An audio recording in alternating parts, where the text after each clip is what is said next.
ਅਸਲਾਮੁਅਲੈਕਮ। 4 star ਸਿਆਸੀ ਡੇਰੇ ਦੇ ਖੁਸ਼ ਆਮਦੀਦ। ਹਜ਼ੂਰ ਸਾਡੀ ਦੁਆ ਹੈ ਤੁਸੀਂ ਜਿੱਥੇ ਜਿੱਥੇ ਵੀ ਤਸ਼ਰੀਫ ਫਰਮਾ ਗਏ ਹੋ, ਅੱਲਾਹ ਪਾਕ ਤੁਹਾਨੂੰ ਸਾਰਿਆਂ ਨੂੰ ਸਿਹਤ ਤੰਦਰੁਸਤੀ ਅਤਾ ਫਰਮਾਵੇ। ਲੋ ਵੀ ਬੇਲੀਓ ਸਜਣੋ, ਅੱਜ ਸਾਲ ਦਾ ਆਖਰੀ ਦਿਨ ਹੀ ਗਿਆ ਤੇ ਅੱਲਾਹ ਪਾਕ ਅੱਗੇ ਦੁਆ ਕਰੋ ਕਿ ਸਾਡੇ ਕੋਲ ਪੂਰੇ ਸਾਲ 'ਚ ਜਿਹੜੀਆਂ ਵੀ ਕਮੀਆਂ ਕੁਤਾਹੀਆਂ ਹੋ ਗਈਆਂ ਨੇ ਸਾਨੂੰ ਅੱਲਾਹ ਪਾਕ ਮਾਫ ਫਰਮਾਵੇ ਤੇ ਅੱਲਾਹ ਪਾਕ ਸਾਨੂੰ ਜਿਹੜਾ ਹੈਗਾ ਨਾ ਸਾਰੀ ਜ਼ਿੰਦਗੀ ਅੱਛੇ ਕੰਮ ਕਰਨ ਦੀ ਤੌਫੀਕ ਅਤਾ ਫਰਮਾਵੇ। ਤੇ ਜਿਹੜਾ ਹੈਗਾ ਨਾ ਅਸੀਂ ਕਿਸੇ ਕੋਲ ਕਮੀ ਕੁਤਾਹੀ ਹੋ ਗਈ ਹੋਵੇ ਸਾਡੇ ਕੋਲ ਮੀਆਂ, ਅਸੀਂ ਸਾਰੇ ਬੰਦਿਆਂ ਕੋਲ ਮਾਫੀ ਚਾਹਨੇ ਹੈਗੇ ਤੇ ਅਸੀਂ ਅੱਜ ਤੋਂ ਬਾਅਦ ਆਪਣਾ ਅਜ਼ਮ ਦੁਹਰਾਈਏ ਕਿ ਅਸੀਂ ਇਨਸ਼ਾਅੱਲਾ ਆਪਦੀ ਮੁਲਕ ਕੌਮ ਦੀ ਖਿਦਮਤ ਕਰਦੇ ਰਵਾਂਗੇ ਇਨਸ਼ਾਅੱਲਾ। ਔਰ ਜੀ ਬੜੀਆਂ ਬੜੀਆਂ ਵੱਡੀਆਂ ਖਬਰਾਂ ਆ ਗਈਆਂ ਨੇ। ਇਹ ਸਾਡਾ ਅੱਜ ਸਾਲ ਦਾ ਆਖਰੀ ਡੇ ਲੋਕ ਹੈਗਾ ਇਨਸ਼ਾਅੱਲਾ, ਜਿੱਥੋਂ ਤੱਕ ਗੱਲਬਾਤ ਹੋ ਸਕਦੀ ਇਨਸ਼ਾਅੱਲਾ ਅਸੀਂ ਕਰਾਂਗੇ। ਅਫਗਾਨਿਸਤਾਨ ਦੀ ਜਿਹੜੀ ਅਕਲ ਨਾਲ ਠਿਕਾਣੇ ਆ ਗਈ ਹੈ, ਉਹ ਆਪਣੇ ਆਪ ਨੂੰ ਬੜਾ ਤੀਸ ਮਾਰਹਾ ਸਮਝਣ ਡਿਆ ਸੀ ਅਫਗਾਨਿਸਤਾਨ, ਉਹਦੀ ਅਕਲ ਠਿਕਾਣੇ ਆ ਗਈ ਤੇ ਪਾਕ ਫੌਜ ਛਾ ਗਈ ਹੈ। ਇਹ ਤੇ ਗੱਲਬਾਤ ਕਰਾਂਗੇ। ਪਾਕ ਫੌਜ ਦਾ ਕਬਜ਼ਾ ਤੇ ਇਮਰਾਨ ਖਾਨ ਦਾ ਤਹਿਰੀਕ ਤਾਲਿਬਾਨ ਪਾਕਿਸਤਾਨ ਦੇ ਨਾਲ ਤਲਕ, ਇਹ ਵੀ ਸਾਬਤ ਹੋ ਗਿਆ। ਇਹਦੇ ਬਾਰੇ ਗੱਲ ਕਰਾਂਗੇ। ਫੌਜ ਨੇ ਸਾਰਿਆਂ ਦੀ ਚਾਲ ਨੂੰ ਨਾਕਾਮ ਬਣਾ ਦਿੱਤਾ ਹੈਗਾ। ਸਾਡਾ ਜਿਹੜਾ ਅੱਜ ਦਾ ਵੀਲੋਗ ਹੈਗਾ, ਅਸੀਂ ਅੱਜ ਜਿਹੜਾ ਹੈਗਾ ਨਾ ਇਹ ਸਾਰਾ ਆਪਦੀ ਪਾਕ ਫੌਜ ਦੇ ਉੱਤੇ ਹੀ ਕਰਾਂਗੇ ਕਿ ਸਾਡੀ ਪਾਕ ਫੌਜ ਨੇ ਕਿਹੜੇ ਕਿਹੜੇ ਕਾਰਨਾਮੇ ਅੰਜਾਮ ਦਿੱਤੇ ਤੇ ਜਿਹੜਾ ਹੈਗਾ ਨਾ ਇਹਨਾਂ ਸਾਰਿਆਂ ਨੂੰ ਜਿਹੜਾ ਹੈਗਾ ਨਾ ਨਿਸਤੋ ਨਾਬੂਦ ਕੀਤਾ ਗਿਆ। ਤੁਹਾਡੇ ਅੱਗੇ ਗੁਜ਼ਾਰਿਸ਼ ਹੈ, ਅਗਰ ਤੁਸੀਂ ਚੈਨਲ ਨੂੰ ਸਬਸਕ੍ਰਾਈਬ ਨਹੀਂ ਕੀਤਾ ਸਬਸਕ੍ਰਾਈਬ ਕਰ ਦੇਣਾ ਤੇ ਬੈਲ ਆਈਕਨ ਦੇ ਬਟਨ ਨੂੰ ਲਾਜ਼ਮਨ ਦਬਾ ਦੇਣਾ ਗਿਆ। ਪੀਟੀਆਈ ਜਿਹੜੀ ਜਮਾਤ ਹੈਗੀ ਨਾ, ਇਹ ਇੱਕ ਸਿਆਸੀ ਕੈਂਸਰ ਹੈਗਾ। ਇਮਰਾਨ ਖਾਨ ਨੇ ਕੈਂਸਰ ਦੇ ਹਸਪਤਾਲ ਵਾਸਤੇ ਸਾਰੀ ਦੁਨੀਆ ਦੇ ਵਿੱਚੋਂ ਨਾ ਖਰਾਤ ਵਸੂਲ ਕੀਤੀ ਹੈਗੀ। ਬਾਅਦ ਦੇ ਵਿੱਚ ਜਿਹੜੇ ਖਰਾਤੀ ਹਸਪਤਾਲ ਨੂੰ ਆਦੀ ਕਮਾਈ ਦਾ ਜ਼ਰੀਆ ਬਣਾ ਲਿਆ। ਸ਼ਾਇਦ ਕਈ ਲੋਕਾਂ ਨੂੰ ਪਤਾ ਹੈਗਾ ਜਾਂ ਨਹੀਂ ਪਤਾ ਗਿਆ, ਸਭ ਨਾਲ ਪੂਰੇ ਪਾਕਿਸਤਾਨ ਦੇ ਵਿੱਚ ਮਹਿੰਗਾ ਤਰੀਨ ਜਿਹੜਾ ਇਲਾਜ ਹੈਗਾ ਨਾ ਸ਼ੌਕਤ ਖਾਨਮ ਦੇ ਵਿੱਚ ਹੈਗਾ। ਅੱਲਾ ਨਾ ਕਰੇ ਕਿਸੇ ਬੰਦੇ ਦਾ ਵਾਸਤਾ ਜਿਹੜੇ ਬੰਦੇ ਕਰਵਾਉਂਦੇ, ਪਰ ਤੁਸੀਂ ਜਦ ਉਹਨਾਂ ਨੂੰ ਪੁੱਛਦੇ ਵੇਖੋ 28 ਲੱਖ ਰੁਪਏ, 50 ਲੱਖ ਰੁਪਏ, 40 ਲੱਖ ਰੁਪਏ, 50 ਲੱਖ ਰੁਪਏ ਪਹਿਲੋਂ ਜਮ੍ਹਾਂ ਕਰਦੇ ਨੇ ਤੇ 50-50 ਲੱਖ ਦੀਆਂ ਰਸੀਦਾਂ ਬਣਾ ਦਿੰਦੇ ਨੇ। ਤੁਸੀਂ ਇਹ ਬਾਅਦ 3 ਮਹੀਨਿਆਂ ਬਾਅਦ ਜਮ੍ਹਾਂ ਕਰਵਾਉਣਾ ਹੈ। ਇਹ ਐਸੇ ਅੱਲਾ ਦੇ ਬੰਦੇ ਨੇ ਕਹਿੰਦੇ ਇਹ ਖੈਰਾਤੀ ਹਸਪਤਾਲ ਬਣਿਆ ਹੈਗਾ। ਤੁਸੀਂ ਇਹਨਾਂ ਦੇ ਖਰਚੇ ਵੇਖੋ ਜਾਂ ਇਹਨਾਂ ਦੇ ਮਾਮਲਾਤ ਵੇਖੋ। ਇੰਤਹਾਈ ਬੇਸ਼ਰਮੀ ਦੇ ਨਾਲ ਜਿਹੜੇ ਹੈਗੇ ਨਾ ਇਹਨਾਂ ਨੇ ਜਿਹੜਾ ਹੈਗਾ ਨਾ ਉਸ ਹਸਪਤਾਲ ਨੂੰ ਆਪਦੀ ਸਿਆਸੀ ਦੁਕਾਨਦਾਰੀ ਚਮਕਾਉਣ ਵਾਸਤੇ ਇਸਤੇਮਾਲ ਕੀਤਾ ਗਿਆ। ਇਮਰਾਨ ਖਾਨ ਨੇ ਜਿਹੜਾ ਹੈਗਾ ਨਾ ਕੈਂਸਰ ਹਸਪਤਾਲ ਬਣਾ ਦੇ ਤੇ ਪਾਕਿਸਤਾਨ ਦੇ ਵਿੱਚ ਕੈਂਸਰ ਦੇ ਹਸਪਤਾਲ ਦੀ ਕੈਂਸਰ ਦੇ ਬਚਾਅ ਵਾਸਤੇ ਦੀ ਬੁਨਿਆਦ ਰੱਖੀ, ਲੇਕਿਨ ਜਿਹੜੀ ਪਾਕਿਸਤਾਨ ਦੀ ਸਿਆਸਤ ਹੈਗੀ ਨਾ ਇਹਨੂੰ ਕੈਂਸਰ ਕਰ ਦਿੱਤਾ ਗਿਆ। ਸਿਆਸੀ ਮਾਮਲਾਤ ਦੇ ਵਿੱਚ ਇੰਨੇ ਝੂਠ ਬੋਲੇ, ਹਰ ਦਮ ਝੂਠ ਬੋਲੇ। ਝੂਠਾਂ ਨੂੰ ਯੂ ਟਰਨ ਦਾ ਨਾਂ ਦੇ ਦਿੱਤਾ ਹੈ। ਮੈਂ ਯੂ ਟਰਨ ਨਾ ਲਵਾਂ ਹੁਣ ਤੇ ਮੁਨਾਫਕਤ ਦਾ ਸਹਾਰਾ ਲਿਆ, ਠੀਕ ਹੈ ਨਾ। ਸੋਸ਼ਲ ਮੀਡੀਆ ਦੇ ਪ੍ਰੋਪੇਗੈਂਡਾ ਕੀਤਾ ਗਿਆ ਤੇ ਸੋਸ਼ਲ ਮੀਡੀਆ ਦੇ ਪ੍ਰੋਪੇਗੈਂਡਾ ਕਰਦੇ ਤੇ ਨੌਜਵਾਨ ਨਸਲ ਨੂੰ ਗੁੰਮਰਾਹ ਕੀਤਾ ਗਿਆ। ਐਸਾ ਗੁੰਮਰਾਹ ਕੀਤਾ ਕਿ ਉਹ ਜਿਹੜੀ ਨੌਜਵਾਨ ਨਸਲ ਹੈਗੀ ਨਾ ਉਹ ਆਪਦੇ ਘਰ ਵਾਲਿਆਂ ਦੇ ਬਰਖਲਾਫ ਹੋ ਗਈ, ਆਪਦੇ ਭੈਣਾਂ ਭਰਾਵਾਂ ਦੇ ਬਰਖਲਾਫ ਹੋ ਗਈ। ਤੁਸੀਂ ਅਕਸਰ ਸੋਸ਼ਲ ਮੀਡੀਆ ਦੇ ਵੇਖਿਆ ਹੋਵੇ ਕਿ ਬੜੀਆਂ ਬੜੀਆਂ ਪੁੱਠੀ ਸਿੱਧੀਆਂ ਗੱਲਾਂ ਜਿਹੜੀਆਂ ਇਮਰਾਨ ਖਾਨ ਦੇ ਹਮਾਇਤ ਦੇ ਵਿੱਚ ਕੀਤੀਆਂ ਗਈਆਂ, ਠੀਕ ਹੈ ਨਾ। ਇਹਨਾਂ ਨੇ ਜਿਹੜਾ ਹੈ ਨਾ ਖੁਦ ਨੌਜਵਾਨ ਨਸਲ ਨੂੰ ਕਿਹੜੇ ਪਾਸੇ ਲਾ ਦੇ, ਖੁਦ ਇਕਤਦਾਰ ਦੇ ਮਜ਼ੇ ਲੁੱਟਦੇ ਰਹੇ, ਠੀਕ ਹੈ ਨਾ। 50 ਰੁਪਏ ਦੇ ਜਿਹੜਾ ਹੈ ਕਹਿੰਦਾ 50 ਰੁਪਏ ਪਰ ਕਿਲੋਮੀਟਰ ਹੈਲੀਕਾਪਟਰ ਦੇ ਵੀ ਬਹਿੰਦੇ ਰਹੇ ਗਏ।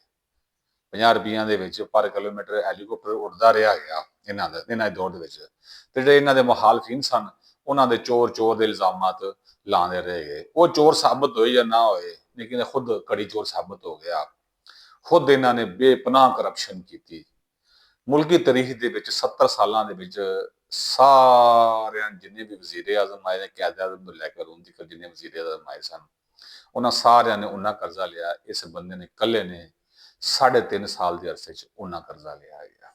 ਕਰਜ਼ਾ ਲੈਣ ਤੋਂ ਬਾਅਦ ਇਹਨੇ ਫੜਦੇ ਮੁਲਕ ਦੀ ਮਾਸ਼ਤ ਦਾ ਪੱਠਾ ਪਾ ਦਿੱਤਾ ਗਿਆ, ਠੀਕ ਹੈ ਨਾ। ਤੇ ਆਪਣੇ ਆਪ ਨੂੰ ਇਹ ਸਾਦਕ ਦੇ ਅਮੀਨ ਘੁਮਾਉਂਦਾ ਰਹੇਗਾ ਜੀ, ਮੈਂ ਬੜਾ ਬੰਦਾ ਚੰਗਾ ਹੈਗਾ, ਨਹੀਂ ਕਿ ਕਰਪਸ਼ਨ ਦਾ ਬੇਤਾਜ ਬਾਦਸ਼ਾਹ ਬਣ ਗਿਆ ਹੈਗਾ। ਫਰਾਗੋਗੀ, ਪੀਰਨੀ, ਅਸਦ ਕੈਸਰ, ਇਹ ਜਿੰਨੇ ਵੀ ਲੋਕ ਸਨ ਸਾਰੇ ਜਿਹੜੇ ਹੈਗੇ ਨਾ ਕਰਪਸ਼ਨ ਦੇ ਵਿੱਚ ਮੁਲਵਸ ਪਾਏ ਗਏ। ਤੁਸੀਂ ਪੀਟੀਆਈ ਦਾ ਕੋਈ ਮਨਸੂਬਾ ਕੱਢਦੇ ਵੇਖ ਲਓ, ਇਹਨਾਂ ਨੇ ਤਾਂ 200 ਟਾਈਮ ਦੀ ਖਬਰ ਪਖਤੂਨਖਵਾ 'ਚ ਬਣਾ ਦਿੱਤਾ ਸੀ ਤੇ ਇਹਨਾਂ ਨੇ ਉਹ ਮੈਟਰੋ ਬਣਾਈ। 30 ਅਰਬ 'ਚ ਮੈਟਰੋ ਇਹਨਾਂ ਨੇ ਬਣਾਉਣੀ ਸੀ, ਅੱਲਾ ਕੀਤਾ 130 ਅਰਬ ਰੁਪਈਆ ਲੱਗ ਗਿਆ ਤੇ ਇਹ ਅੱਧੀ ਬਣੀ ਤੇ ਇਹ ਅੱਧੀ ਬਕਾਇਆ ਗਈ। ਉਹਦੇ 'ਚ ਵੀ ਜਿਹੜਾ ਹੈਗਾ ਨਾ ਮਨਸੂਬੇ ਦੇ ਵਿੱਚ ਬੜੀ ਰਿਕਾਰਡ ਠੀਕ ਠਾਕ ਕਰਪਸ਼ਨ ਉਹਦੇ 'ਚ ਵੀ ਸਾਬਤ ਹੋ ਗਈ ਹੈਗੀ ਹੈ। ਅਮਰੀਕੀ ਸਾਈਫਰ ਨੂੰ ਲਹਿਰਾਇਆ, ਠੀਕ ਹੈ ਨਾ, ਲਹਿਰਾ ਦੇ ਕੌਮ ਨੂੰ ਬੇਵਕੂਫ ਬਣਾਉਣ ਦੀ ਕੋਸ਼ਿਸ਼ ਕੀਤੀ ਹੈਗੀ ਹੈ। ਸੈਫਰ ਲਹਿਰਾਇਆ, ਅਮਰੀਕਾ ਨੂੰ ਕਹਿੰਦਾ ਡੂ ਐਬਸੋਲੂਟਲੀ ਨੋਟ, ਪਤਾ ਨਹੀਂ ਕਿੱਥੇ ਐਬਸੋਲੂਟਲੀ ਨੋਟ ਆਖਿਆ ਗਿਆ ਸੂ, ਕਹਿ ਕਵਾ ਦੇ ਤੇ ਖੁਦ ਜਿਹੜਾ ਹੈਗਾ ਸੀ ਨਾ ਅਮਰੀਕੀ ਗੁਲਾਮ ਬਣ ਗਿਆ। ਅਮਰੀਕੀ ਸੈਫਰ ਲਹਿਰਾਇਆ, ਲੋ ਜੀ ਮੇਰੀ ਗੌਰਮੈਂਟ ਖਤਮ ਕਰਨ ਦੇ ਵਿੱਚ ਅਮਰੀਕਾ ਦਾ ਹੱਥ ਸੀ, ਤੇ ਖੁਦ ਅਮਰੀਕੀ ਗੁਲਾਮ ਬਣ ਗਿਆ।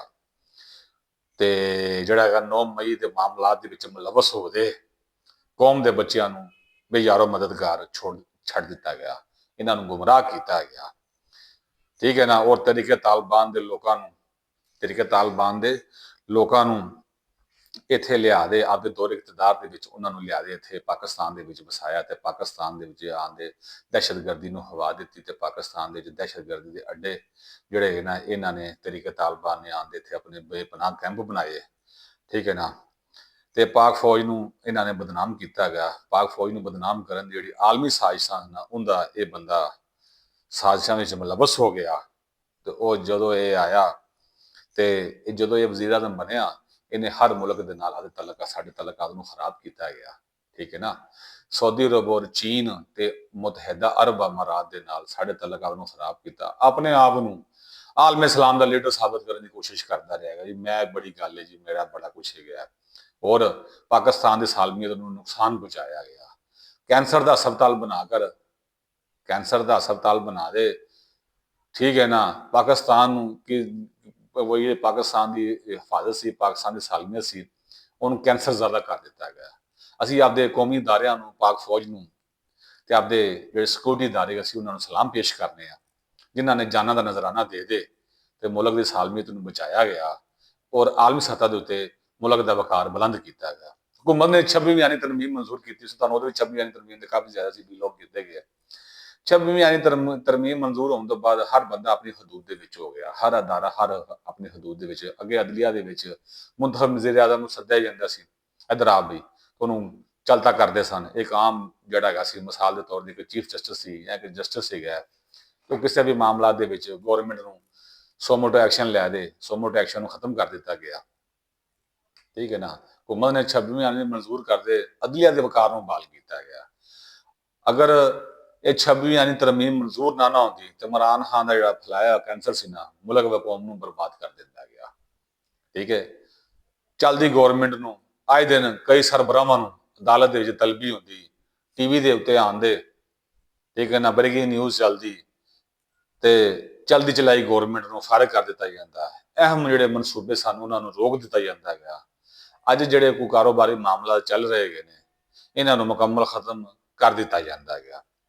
ਅਗਰ 26ਵੀਂ ਆਇਨੀ ਤਰਮੀਮ ਮਨਜ਼ੂਰ ਨਾ ਹੁੰਦੀ ਤੇ ਇੰਤਸ਼ਾਰੀਆਂ ਨੂੰ ਹੋ ਗਈ ਹੈ। ਅਗਰ ਨਾ ਹੁੰਦੀ ਤੇ ਜਿਹੜੇ ਇੰਤਸ਼ਾਰੀ ਸਨ, ਜਿਹੜੇ ਅਫਗਾਨੀ ਸਨ, ਦੂਜੇ ਤੀਏ ਸਨ, ਇਹਨਾਂ ਨੂੰ ਹਰ ਹਫ਼ਤੇ ਇਸਲਾਮਾਬਾਦ ਆਉਣ ਦਾ ਮੌਕਾ ਮਿਲ ਜਾਂਦਾ ਗਿਆ। ਪੁਲਿਸ ਨੂੰ ਆਰਡਰ ਜਾਰੀ ਕਰ ਦਿੱਤਾ ਵੀ ਜਾਂਦਾ ਵੀ ਇਹਨਾਂ ਨੂੰ ਕੋਈ ਬੰਦਾ ਕੁਛ ਵੀ ਨਾ ਕਵੇਗਾ। ਤੇ ਆਰਮੀ ਕੋਰਟ ਦੇ तमाम ਫੈਸਲਿਆਂ ਨੂੰ, ਜਿਹੜੇ ਫੈਸਲੇ ਦਿੱਤੇ, ਜਿਹੜੇ 95 ਬੰਦੇ ਨਾਲ ਬਿਲੇ ਲਾਏ 10-10 ਸਾਲਾਂ ਵਾਸਤੇ, 2-2 ਸਾਲਾਂ ਵਾਸਤੇ ਬੰਦੇ ਜਿਹੜੇ ਬਿਲੇ ਲੱਗੇ ਨੇ, ਜਿਹੜੇ 9 ਮਈ ਦੇ ਹਮਲੇ ਵਿੱਚ ਮੁਲਵਸ ਸੀ, ਇਹਨਾਂ ਨੂੰ ਜਿਹੜਾ ਹੈਗਾ तमाम ਫੈਸਲਿਆਂ ਨੂੰ ਆਰਮੀ ਨੂੰ ਰੋਕ ਦਿੱਤਾ ਜਾਂਦਾ ਹੈਗਾ। ਸਰਮਾਇਆਕਾਰੀ ਨੂੰ ਮਾਰਕੀਟ ਦੇ ਵਿੱਚ ਖਤਮ ਕਰ ਦਿੱਤਾ ਜਾਂਦਾ ਹੈਗਾ। ਹੁਕੂਮਤ ਮਫਲੂਜ ਹੋ ਜਾਂਦੀ, ਹਕੂਮਤ ਫਿਰ 2012 ਵਾਲੀ ਪੋਜੀਸ਼ਨ ਦੇ ਉੱਤੇ ਚਲੀ ਜਾਂਦੀ ਹੈਗੀ। ਹਕੂਮਤ ਦੀ ਜਿਹੜੀ ਨਾਕਾਮੀ ਸੀ ਉਹਦਾ ਸ਼ੋਰ ਮਚਾਇਆ ਜਾਂਦਾ ਹੈਗਾ, ਤੇ ਸ਼ਹਬਾਜ਼ ਸ਼ਰੀਫ ਨੂੰ ਘਰ ਜਾਣ ਦੀ ਤਿਆਰੀ ਕਰ ਰਹੇ ਹੁੰਦੇ ਹੁਣ ਦੀ ਕਰ। ਇਹਨਾਂ ਦਾ ਪਲਾਨ ਬੜਾ ਸ਼ਾਨਦਾਰ ਹੈਗਾ ਸੀ, ਲੇਕਿਨ ਆਰਮੀ ਚੀਫ ਸਾਹਿਬ ਨੇ ਅਸੀਂ ਉਹਨਾਂ ਨੂੰ ਸਲਾਮ ਪੇਸ਼ ਕਰਨੇ ਆ, ਉਹਨਾਂ ਨੇ ਇਹਨਾਂ ਸਾਰਿਆਂ ਦੇ ਮਨਸੂਬਿਆਂ ਨੂੰ ਖਾਕ ਦੇ ਵਿੱਚ ਮਿਲਾ ਦਿੱਤਾ ਗਿਆ। ਇਹ ਲੋਕ ਮੌਲਾਨਾ ਫਜ਼ਲ ਰਹਿਮਾਨ ਨੂੰ ਨਾਲ ਲੈ ਦੇ, ਮੌਲਾਨਾ ਸਾਹਿਬ ਨੂੰ ਵੀ ਬੜੇ ਇਹਨਾਂ ਨੇ ਬਾਗ ਵਹਾਏ, ਮੌਲਾਨਾ ਫਜ਼ਲ ਰਹਿਮਾਨ ਸਾਹਿਬ ਨੂੰ ਨਾਲ ਲੈ ਦੇ। ਇਹ ਬੰਦੇ ਨੇ ਡੀ ਚੌਕ ਤੇ ਜਿਆਦਾ ਫਿਰ ਡੀ ਚੌਕੀਆਂ ਨੇ ਨਾ, ਡੀ ਚੌਕ ਦੀ ਪੈਦਾਵਾਰ ਹੈਗੇ ਨੇ, ਤੇ ਇਹ ਜਿਹੜੇ ਹੈਗੇ ਨਾ ਡੀ ਚੌਕ ਚ ਜਿਆਦੇ ਉੱਥੇ ਆਮ ਧਮਾਕਾ ਕਰਦੇ ਜਾਂ ਉੱਥੇ ਹੋਰ ਆਮ ਮਾਮਲਾਤ ਕਰਦੇ ਹੈਗੇ। ਲੇਕਿਨ ਹਕੂਮਤ ਨੇ ਜਿਹੜੇ ਇਹਨਾਂ ਦੀ ਮਨਸੂਬਿਆਂ ਨੂੰ ਨਾਕਾਮ ਬਣਾਤਾ ਸੀ। ਸਲਾਮ ਪੇਸ਼ ਕਰ ਸਦਰ ਜ਼ਰਦਾਰੀ ਸਾਹਿਬ, ਜਿਨ੍ਹਾਂ ਨੇ ਮਦਾਰਸ ਤਰਮੀਮੀ ਐਕਟ ਮਨਜ਼ੂਰ ਕਰ ਲਿਆ ਤੇ ਇਹਨਾਂ ਦੇ ਮਨਸੂਬਿਆਂ ਨੂੰ ਖਾਕ ਦੇ ਵਿੱਚ ਮਿਲਾ ਦਿੱਤਾ ਗਿਆ। ਜਮਾਤ ਇਸਲਾਮੀ ਦੇ ਜਿਹੜੇ ਹਾਫਿਜ਼ ਨਈਮ ਰਹਿਮਾਨ ਸਾਹਿਬ ਨੇ, ਉਹਨਾਂ ਨੇ ਵੀ ਜਿਹੜਾ ਹੈਗਾ ਨਾ ਇਹਨਾਂ ਨੂੰ ਅਮਰੀਕੀ ਏਜੰਟ ਕਹਿ ਦਿੱਤਾ ਗਿਆ। ਠੀਕ ਹੈ ਨਾ, ਔਰ ਇਹਨਾਂ ਦੀ ਜਿਹੜੀ ਸਿਵਲ ਨਾਫਰਮਾਨੀ ਦੀ ਤਹਿਰੀਕ ਸੀ, ਉਹਨੂੰ ਵੀ ਜਿਹੜਾ ਹੈਗਾ ਨਾ ਬਾਹਰ ਜਿਹੜੇ ਸਾਡੇ ਓਵਰਸੀਜ਼ ਪਾਕਿਸਤਾਨੀ ਹੈਗੇ ਨੇ, ਉਹਨਾਂ ਨੇ ਇਹਨਾਂ ਨੂੰ ਨਾਕਾਮ ਕਰ ਦਿੱਤਾ ਗਿਆ।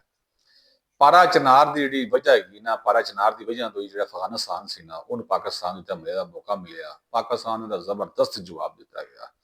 ਅਫਗਾਨਿਸਤਾਨ ਕਿਸੇ ਗਲਤਫਹਿਮੀ 'ਚ ਨਾ ਰਵੇ ਕਿ ਪਾਕਿਸਤਾਨ ਇਹਦਾ ਜਵਾਬ ਨਹੀਂ ਦੇ ਸਕਦਾ ਹੈ। ਪਾਕਿਸਤਾਨ ਹੀ ਇਹਨਾਂ ਨੂੰ ਲਿਆਉਣ ਨਾਲ ਆਇਆ, ਪਾਕਿਸਤਾਨ ਹੀ ਇਹਨਾਂ ਦੇ ਉੱਤੇ ਸ਼ਪਥ ਹੱਥ ਰੱਖਣ ਨਾਲ ਹੈਗਾ। ਪਾਕਿਸਤਾਨ ਦੇ ਸਿਰ ਦੇ ਲੱਗੇ ਫਿਰਦੇ ਹੈਗੇ ਤੇ ਪਾਕਿਸਤਾਨ ਨੂੰ ਅੱਖਾਂ ਵਹਾ ਦੇ ਗਏ ਨੇ। ਠੀਕ ਹੈ ਨਾ। ਪਾਕਿਸਤਾਨ ਨੇ ਇਹਨਾਂ ਦਾ ਮੂੰਹ ਤੋੜ ਜਵਾਬ ਦਿੱਤਾ ਔਰ ਉਹਨੇ ਚੌਕੀ ਤੇ ਵੀ ਕਬਜ਼ਾ ਕਰ ਲਿਆ। ਤਾਂ ਫਿਰ ਜਾ ਕੇ ਅਫਗਾਨਿਸਤਾਨ ਨੂੰ ਪਤਾ ਲੱਗਾ ਉਹ ਅਸੀਂ ਇਹ ਕੀ ਕਰ ਬੈਠੇ ਗਏ ਹਾਂ।